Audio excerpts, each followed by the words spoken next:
तो hello guys, स्वागत है आपका एक और धमाकेदार वीडियो में। आज हम कवर करने वाले हैं सोलो लेवलिंग सीजन 3 के एपिसोड 7 को।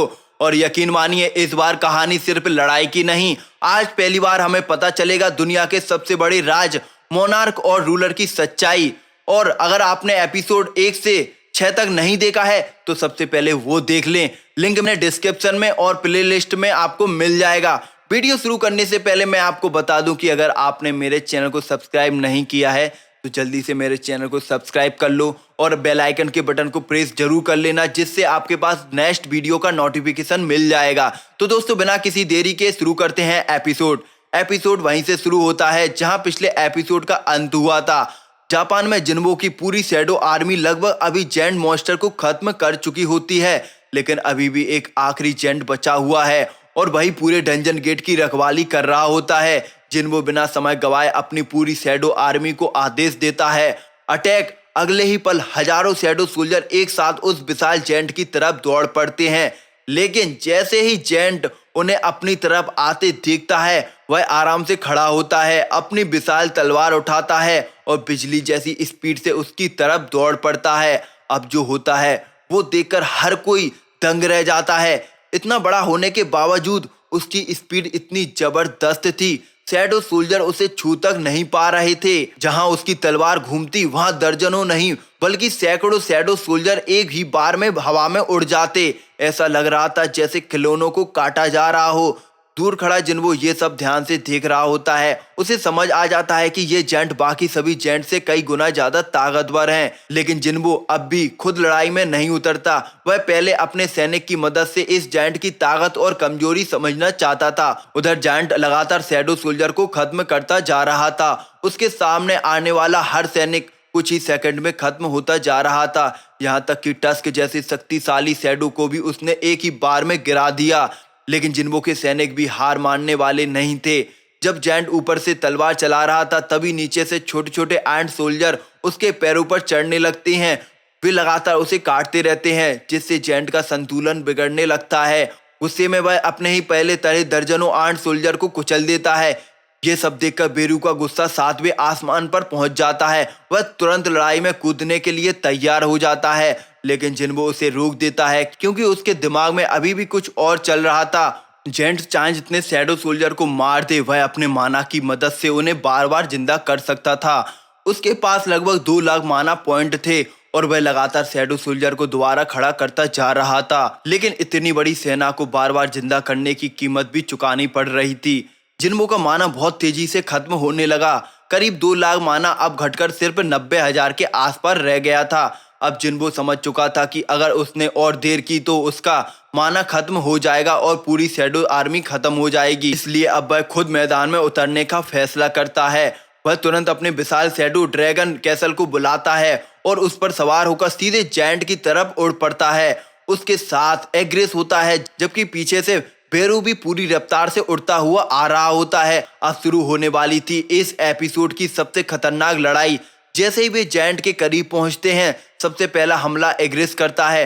वह अपनी तलवार पूरी ताकत से जेंट पर चलाता है, लेकिन जेंट अविश्वसनीय स्पीड से उस बार को भी डॉज कर देता है। उसे शायद अंदाजा भी नहीं था ये सिर्फ एक चाल थी, क्योंकि जैसे ही उसका ध्यान एग्रेस पर जाता उसी पल जिन्बो बिजली जैसी रफ्तार से पीछे पहुंचता है और अपने डैगर से उसके आंख पर सीधा निशाना मार देता है। एक ही बार में जेंट मॉन्स्टर की एक आंख फूट जाती है। वह दर्द से जोरदार चीखता है। इसी मौके का फायदा उठाकर बेरू भी हमला कर देता है। वह सीधे जेंट के चेहरे पर टूट पड़ता है और लगातार अपने नुकीले पंजे से वार करने लगता है। उधर जिन्बो भी अपनी रूलर अथॉरिटी स्किल इस्तेमाल करता है। हवा में मौजूद अदृश्य ताकत जेंट को जोरदार झटका देती है, लेकिन इतने सारे हमलों के बावजूद जेंट मॉन्स्टर सिर्फ थोड़ा सा घायल होता है। उसकी ताकत देखकर हर कोई हैरान रह जाता है। दूर खड़ी हानाकावा यह पूरी लड़ाई देख रही होती है। उसे समझ ही नहीं आता कि आखिर वह क्या देख रही है। फिर वह धीरे से कहती है, ऐसा लग ही नहीं रहा है कि यह इंसानों और मॉन्स्टर की लड़ाई है। ऐसा लग रहा है कि जैसे 2 मॉन्स्टर एक दूसरे से लड़ रहे हों। और सच भी यही था। अब जिन्बो किसी आम हंटर जैसा बिल्कुल नहीं लग रहा था। जिन्बो समझ चुका था कि ये लड़ाई लंबी खींची जा सकती है, इसलिए वह आखिरी प्लान बनाता है। और इस बार सबसे बड़ा रोल निभाने वाला था बीरू। बीरू अचानक जेंट के मुंह के अंदर घुस जाता है। कुछ ही सेकंड में वह उसके पेट में पहुंच जाता है। फिर वह अंदर से ही जेंट के शरीर को अंदर से विशाल पंजों से चीरना शुरू कर देता है। जेंट दर्द से बुरी तरह तड़पने लगता है। उसी समय बाहर खड़ा जिन्हो भी अपना सबसे खतरनाक स्किल मल्टीलेट इस्तेमाल करता है। अगले ही पल उसके डैगर इतनी तेज रफ्तार से चलते हैं कि ऐसा लगता है जैसे हजारों बार एक साथ हुए हो। कुछ ही सेकंड में जेंट का पूरा शरीर गहरे कांटों से भर जाता है। अंदर से बेरू और बाहर से जिन्हो दोनों के हमलों के बीच फंसा जेंट आखिरकार जमीन पर गिर पड़ता है और अगले ही पल पूरा मैदान शांत हो जाता है। तभी जिन्हो के सामने सिस्टम का नोटिफिकेशन आता है, you have defeated the enemy. इसके साथ ही उसका लेवल 104 से सीधा 108 हो जाता है। इतने कम समय में 4 लेवल बढ़ना इस बात का सबूत था कि जेंट कोई साधारण दुश्मन नहीं था। लेकिन सबसे चौंकाने वाली बात अभी बाकी थी, क्योंकि जेंट के मरने के बाद भी सिस्टम ये नहीं कहता डंजन बॉस डिफीटेड, यानी जिन्हो अब तक इस डंजन का अंतिम बॉस समझ रहा था वह असली बॉस था ही नहीं। इसका मतलब अभी भी डंजन का बॉस जिंदा था। जिन्हो उस मॉन्स्टर की शैडो को एक्सट्रैक्ट करने की कोशिश करता है लेकिन नाकामयाब होता है। अचानक पूरे डंजन गेट से एक जबरदस्त मैजिकल स्टॉर्म निकलती है, इतनी खतरनाक कि आसपास खड़े लो लेवल शैडो सोल्जर हवा में उड़ने लगते हैं। हालांकि बेरू, इग्रिस और बाकी लो लेवल शैडोज पर इसका कोई असर नहीं पड़ता, लेकिन तभी जिन्हो की नजर जिन्हो पर पड़ती है। वह उसे बचाने के लिए आगे बढ़ने ही वाला होता है कि तभी देखता है कि इग्रिस पहले से ही उसे बचा चुका होता है। यही वजह है कि इग्रिस को जिन्हो का सबसे भरोसेमंद शैडो में गिना जाता है। लेकिन अब जिन्हो का ध्यान किसी और चीज पर जाता है। वह महसूस करता है कि मरे हुए जेंट की बॉडी से बहुत ज्यादा मैजिकल एनर्जी निकल रही है। उस एनर्जी का दबाव इतना भयानक था कि काफी दूर खड़े जिन्हो के चेहरे पर भी छोटे छोटे कट लग जाते हैं। अब उसे पूरी तरह यकीन हो जाता है कि इस गेट के अंदर कुछ बहुत ही खतरनाक मौजूद है। वह जिन्हो से बाहर रुकने को कहता है और खुद सिर्फ बेरू को साथ लेकर डंजन के अंदर चला जाता है। अंदर का नजारा देखकर जिन्हो भी कुछ पल के लिए रुक जाता है। उसके सामने एक विशाल रहस्यमय कैस्टल खड़ा था। पूरा महल अंधेरे में डूबा हुआ था और चारों तरफ एक अजीब सी खामोशी फैली हुई थी। लेकिन तभी उसे सन्नाटे को चीरते हुए किसी के जोर जोर से हंसने की आवाज गूंजने लगती है। जिन्हो और बेरू सावधानी से आगे बढ़ते हैं और फिर वो जो नजारा उसके सामने आता है उसे देखकर दोनों भी चौंक जाते हैं। उनके सामने एक विशालकाय जेंट बैठा हुआ था, लेकिन इस बार मामला अलग था। उसके पूरे शरीर को 8 से 10 मोटी मोटी जंजीरों से बांधकर रखा गया था। नीचे जमीन पर एक विशाल सीलिंग मैजिक सर्कल बना हुआ था, जिससे साफ पता चल रहा था कि उसे किसी ने जानबूझकर कैद किया हुआ है। सबसे अजीब बात, इतनी बुरी तरह कैद होने के बावजूद वह जेंट लगातार हंस रहा था। जिन्हो उसे देखकर कहता है, तुम्हारे डंजन में दुश्मन घुस आए हैं और तुम हंस रहे हो। तभी वह जेंट मुस्कुराते हुए जवाब देता है, देखो तो सही मुझे मिलने कौन आया है, खुद शैडो मोनार्क। ये शब्द सुनते ही जिन्हो के चेहरे का रंग बदल जाता है, क्योंकि अब तक किसी ने भी उसे इस नाम से नहीं बुलाया था। जिन्हो सोचने लगता है, क्या यही इस डंजन का असली बॉस है। तभी वह जेंट कहता है, मेरी जंजीरें खोल दो, मुझे बाकी मोनार्क को तुरंत चेतावनी देनी है। रूलर कुछ बहुत बड़ा करने वाले हैं। अब जिन्हो के मन में सवालों की बाढ़ आ जाती है। वह पूछता है, तुम्हें इस हालत में किसने पहुंचाया।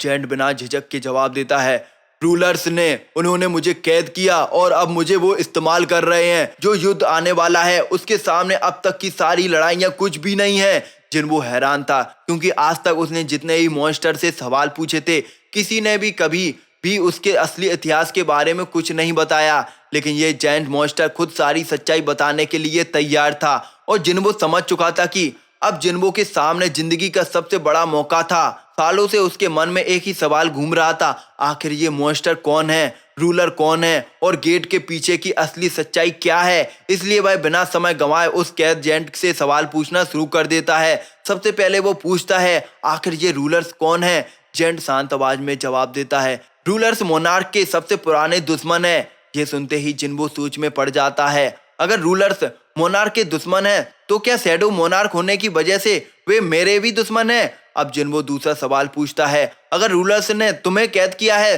तो क्या तुम भी एक मोनार्क हो। इस बार जेंट हल्की मुस्कान के साथ कहता है, हाँ मैं भी एक मोनार्क हूँ और इस वक्त जितने भी मोनार्क और रूलर्स हैं सब तुम्हें ढूंढ रहे हैं। लेकिन अचानक उसके सामने सिस्टम का एक नोटिफिकेशन आ जाता है, king of giant Legia has proposed the pledge on take of honesty, do you accept.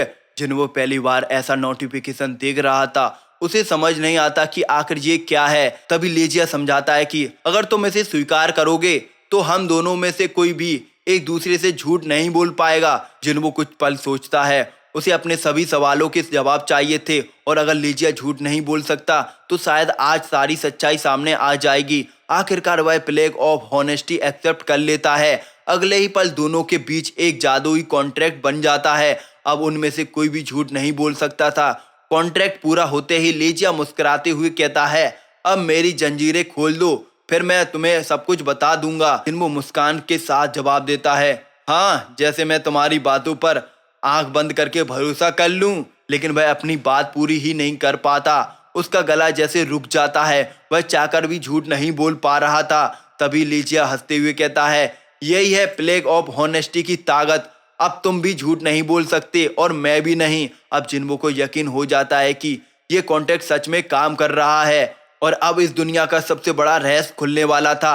अब जब जिन्वो को यकीन हो जाता है कि लेजिया झूठ नहीं बोल सकता तो वह बिना समय गवाए अपना पहला सवाल पूछता है। वह कहता है, एक बात समझ नहीं आ रही, आज तक मैंने जितने भी मॉन्स्टर से बात करने की कोशिश की, किसी ने भी उनके ऑर्गन और रूलर के बारे में कुछ नहीं बताया, लेकिन तुम इतनी आसानी से सब कुछ कैसे बता रहे हो? लेजिया हल्का सा मुस्कुराता है और पूछता है, कौन से मॉन्स्टर? जिन्वो जवाब देता है, वही जो गेट से बाहर आते हैं। ये सुनते ही लेजिया जोर से हंसने लगता है। फिर कहता है, तुम उन छोटे मोटे डंजन बेस्ट की तुलना मुझसे कर रहे हो? मैं कोई साधारण मॉन्स्टर नहीं बल्कि एक मोनार्च हूँ। जिन मॉन्स्टर से तुम अब तक लड़ते आए हो वो सिर्फ एक सैनिक है और कभी हमारी सेना का हिस्सा हुआ करते थे। इसके बाद लेजिया एक और चौंकाने वाला खुलासा करता है। वह कहता है कि रूलर्स ने लाखों साल पहले उन मॉन्स्टर को हराकर कैद कर लिया था। इतने लंबे समय तक कैद में रहने की वजह से उनका दिमाग पूरी तरह खराब हो चुका है, इसलिए उन्हें अपने अतीत की कोई याद नहीं रहती और वे सिर्फ इंसानों पर हमला करना जानते हैं। लेकिन मैं उनमें से अलग हूँ। मैं एक किंग हूँ, कोई साधारण बीस्ट नहीं हूँ। इसलिए इतने सालों तक कैद होने के बाद भी मेरी सोच और याददाश्त आज भी बिल्कुल ठीक है। मैं बहुत समय पहले से इस पल का इंतजार कर रहा था कि किसी ऐसे इंसान का जो यहाँ तक पहुँच सके और आखिरकार किस्मत ने तुम्हें मेरे सामने खड़ा कर ही दिया। अब जिन्वो को अचानक एक पुरानी बात याद आ जाती है। वह पूछता है, क्या रूलर्स वही लोग हैं जो सिल्वर आर्मर पहनते हैं और जिनकी पीठ पर सफेद पंख होते हैं? लेजिया तुरंत जवाब देता है, हाँ, वही रूलर्स हैं और वही लोग इतने समय से इस दुनिया के गेट को खोल रहे हैं। जिन्वो का अगला सवाल सबसे बड़ा था। वह पूछता है, लेकिन क्यों? आखिर इंसानों ने उनका क्या बिगाड़ा है? वे हमारी दुनिया में बार बार मॉन्स्टर क्यों भेजते हैं? लेजिया गहरी सांस लेता है और फिर से ऐसी सच्चाई बताता है जो पूरी सोलो लेवलिंग की कहानी को बदल देती है। वह कहता है, ये सब सिर्फ एक तैयारी है, एक बहुत बड़ी जंग की तैयारी। रूलर तुम्हारी दुनिया को बैटलफील्ड बनाना चाहते हैं ताकि आखिरी बार मोनार्क के सारे युद्ध लड़े जा सकें। यह सुनकर जिन्वो पूरी तरह हैरान रह जाता है क्योंकि उसे पहली बार समझ आ रहा था कि डंजन गेट मॉन्स्टर और हंटर ये सब सिर्फ शुरुआत थी। असली युद्ध अभी शुरू भी नहीं हुआ था। लेजिया की बातें सुनकर जिन्वो पूरी तरह सोच में पड़ जाता है। उसे अब भी यकीन नहीं हो रहा था कि इतने सालों से इंसान पर होने वाले मॉन्स्टर अटैक के पीछे इतनी बड़ी साजिश छुपी हुई है। वह तुरंत पूछता है, अगर रूलर सिर्फ युद्ध की तैयारी कर रहे हैं तो हमारी दुनिया को क्यों चुना? लेजिया बिना रुके जवाब देता है, क्योंकि रूलर इस दुनिया को माना से भर देना चाहते हैं। वह आगे समझाता है, तुम लोग गेट से निकलने वाले मॉन्स्टर से तो डरते हो, लेकिन उन्हीं गेट से मिलने वाला माना क्रिस्टल को भगवान का वरदान मानते हो। उन माना क्रिस्टल की मदद से नए हथियार बनाए जा रहे हैं, नई टेक्नोलॉजी विकसित हो रही है और पूरी दुनिया धीरे धीरे माना पर डिपेंड होती जा रही है। लेकिन यही तो रूलर का असली प्लान था। रूलर जानबूझकर मॉन्स्टर के अंदर माना कोर और इसेंस स्टोन्स डालकर उन्हें गेट के जरिए इस दुनिया में भेजते रहे ताकि हंटर उन मॉन्स्टर को मारे और उनसे मिलने वाला माना पूरी दुनिया में फैलता जाए। धीरे धीरे पूरी पृथ्वी माना से भर जाए और आने वाली लड़ाई को झेलने लायक बन सके। जिन्वो अभी भी हैरान था। वह पूछता है, मतलब ये सारी घटनाएं सिर्फ इंसानों को बचाने के लिए हो रही थी? लेजिया सिर हिलाते हुए कहता है, बचाने के लिए नहीं, उन्हें युद्ध के लिए तैयार करने के लिए। अगर ये दुनिया माना से मजबूत नहीं होती तो मोनार्क और रूलर की लड़ाई शुरू होते ही पूरी पृथ्वी कुछ ही पलों में नष्ट हो जाती। बहुत जल्द मोनार्क और रूलर के बीच आखिरी युद्ध शुरू होने वाला है और जब वह दिन आएगा तुम्हारी दुनिया एक जिंदा नर्क बन जाएगी। इसलिए हमारे पास ज्यादा समय नहीं बचा।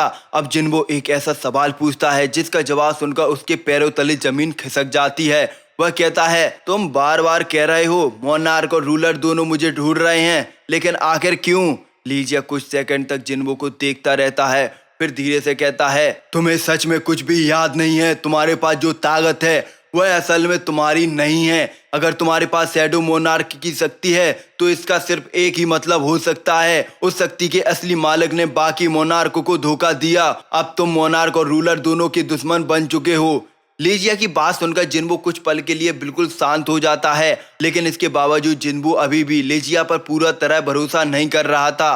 लीजिया फिर से एक बार कहता है, अगर तुम मेरी जंजीर खोल दो तो मैं इन आने वाले युद्ध में तुम्हारे साथ खड़ा रहूंगा। लेकिन जिन्वो तुरंत जवाब देता है, अगर तुम सच में मेरी तरफ हो तो फिर तुम्हें शैडो सोल्जर बनना ज्यादा आसान होगा। ये सुनकर लीजिया हल्का सा मुस्कुराता है, फिर वह एक और बड़ा राज खोलता है। वह कहता है, मोनार्क और रूलर की स्पिरिचुअल बॉडी होती है, इसलिए जब हम मरते हैं तो हमारी बॉडी अपने आप नष्ट हो जाती है। यही वजह है कि तुम किसी मोनार्क को शैडो सोल्जर नहीं बना सकते। ये सुनकर जिन्वो समझ जाता है कि अगर कभी उसका सामना किसी दूसरे मोनार्क से हुआ तो उसे हराने के बाद भी वह अपनी शैडो आर्मी में शामिल नहीं कर पाएगा। लेकिन जिन्वो सोचता है, लीजिया झूठ नहीं बोल सकता, फिर भी उसकी हर बात पर भरोसा करना आसान नहीं है।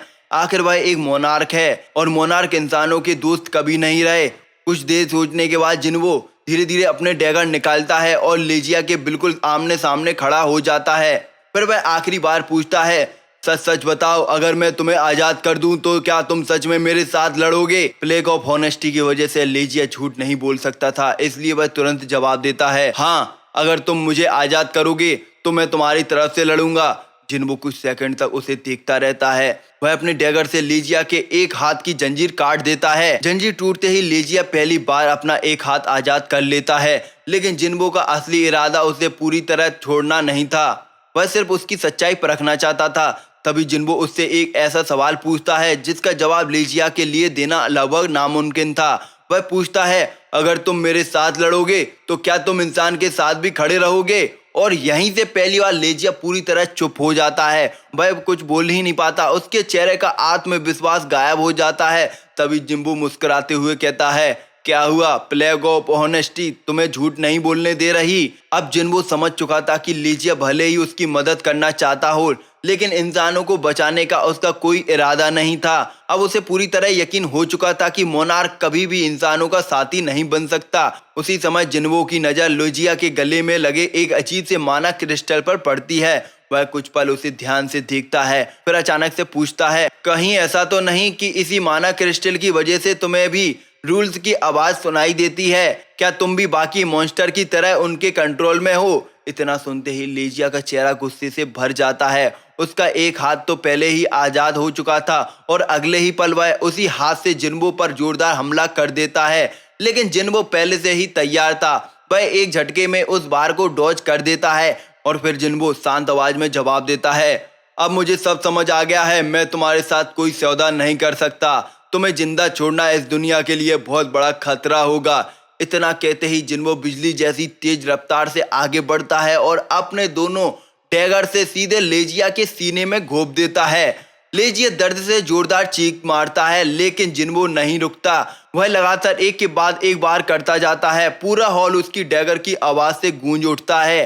गुस्से में लीजिया भी जिन्वो को अपने विशाल जबड़ों से काटने की कोशिश करता है, लेकिन जिन्वो उसकी हर चाल पड़ चुका था। वह आसानी से उसके हर हमले से बच जाता है और फिर एक बार फिर उसके सीने पर ताबड़तोड़ वार शुरू कर देता है। कुछ ही सेकंड में लीजिया का पूरा शरीर गहरे घाव से भर जाता है। मरने से पहले लीजिया आखिरी बार जिन्वो की तरफ देखता है और गुस्से से चिल्लाता है, बहुत जल्द तुम्हारी दुनिया युद्ध का मैदान बन जाएगी और जिन लोगों को तुम बचाना चाहते हो वे सभी इस दुनिया की आग में जलकर राख हो जाएंगे। ये सुनते ही जिन्वो की आंखों में गुस्सा साफ दिखाई देने लगता है। वह अपने डैगर को और कसकर पकड़ता है और कहता है, मैं ऐसा कभी नहीं होने दूंगा। अगले ही पल एक ही बार में वह लीजिया का सिर धड़ से अलग कर देता है। पूरा महल एकदम शांत हो जाता है और तभी जिन्वो के सामने सिस्टम का नोटिफिकेशन दिखाई देता है। You have defeated the dungeon boss. इसके साथ ही एक और मैसेज आता है, you have defeated one of the 9 monarch Legia the king of giant. और यही वह पल था जब जिन्बो ने पहली बार एक असली मोनार्क को हरा दिया। लेकिन इस जीत के साथ एक और डरावनी सच्चाई भी सामने आ चुकी थी। अब मोनार्क और रूलर्स दोनों की नजर सीधे जिन्बो पर टिक चुकी थी। लीजिया को हराते ही पूरा डंजन जोरों से कांपने लगा, लेकिन जिन्बो का ध्यान सबसे पहले सिस्टम की तरफ जाता है, क्योंकि उसके सामने लगातार नोटिफिकेशन आने शुरू हो चुके थे और उसका लेवल सीधे 108 से बढ़कर 122 हो चुका था। यानी एक लड़ाई में पूरे 14 लेवल अप। इतना बड़ा लेवल जंप इससे पहले जिन्बो को कभी नहीं मिला था। इससे साफ पता चलता है कि भले ही लेजिया जंजीरों में बंधा हुआ था, अगर वह पूरी ताकत में होता तो ये लड़ाई जिन्बो के लिए बिल्कुल भी आसान नहीं होती। और फिर कुछ ही देर बाद जिन्बो और बीरू उस डंजन से बाहर निकल आते हैं। लेकिन जापान पहुंचते ही पहले ही इस रेड की खबर पूरी दुनिया में फैल चुकी होती है। हर न्यूज चैनल, हर सोशल मीडिया प्लेटफॉर्म बस एक ही नाम की चर्चा कर रहा था, सन जिन्बो। इसी बीच कहानी का सीन अमेरिका शिफ्ट होता है। हमें पहली बार एक शानदार मेंशन दिखाई देता है जो दुनिया में सिर्फ 5 नेशनल लेवल हंटर में से एक का घर था। उसका नाम था क्रिस्टोफर रीड। वह आराम से अपने घर में बैठा होता है, तभी एक हेलीकॉप्टर वहां लैंड करता है। उसमें से नॉर्मा सेल्नर और उसके कुछ साथी बाहर निकलते हैं। नॉर्मा सेल्नर वही महिला थी जो किसी भी हंटर की छुपी हुई ताकत को जागृत करने की क्षमता रखती थी। क्रिस्टोफर उन्हें देखकर कहता है, बताइए इतनी जल्दी मुझसे मिलने क्यों आई हो? फिर खुद ही हंसते हुए कहता है, अगर ईस्ट में खुले एस रैंक गेट के बारे में बात करने आए हो तो पहले ही बता दूं, मैं वहां नहीं जाने वाला। लेकिन नॉर्मा सिर हिलाकर कहती है, हम उस गेट की बात करने नहीं आए हैं, हमारे पास उससे भी बड़ी समस्या है। क्रिस्टोफर थोड़ा गंभीर हो जाता है। वह पूछता है, एस रैंक गेट से भी बड़ी समस्या? आखिर ऐसी कौन सी बात है? नॉर्मा कुछ पल चुप रहती है, फिर धीरे से कहती है, आपकी जान खतरे में है, बहुत जल्द कोई आपको मारने वाला है। ये सुनते ही क्रिस्टोफर जोर से हंस पड़ता है, फिर गुस्से में कहता है, मैं नेशनल लेवल हंटर हूँ, दुनिया में ऐसा कौन है जो मुझे मार सके? लेकिन नॉर्मा का चेहरा बिल्कुल भी नहीं बदलता, क्योंकि उसे पता था कि उसका सपना कोई साधारण सपना नहीं था।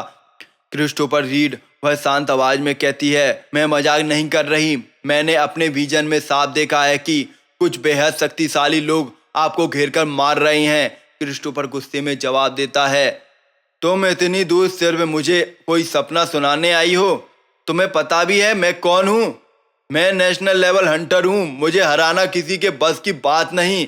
फिर वह थोड़ा सा रुककर पूछता है, अगर तुम्हारा सपना सच भी निकला तो बताओ मेरी मदद कौन कर सकता है? नॉर्मा बिना एक सेकंड गवाए जवाब देती है, सिर्फ एक इंसान, कोरिया का हंटर सन जिन्बो।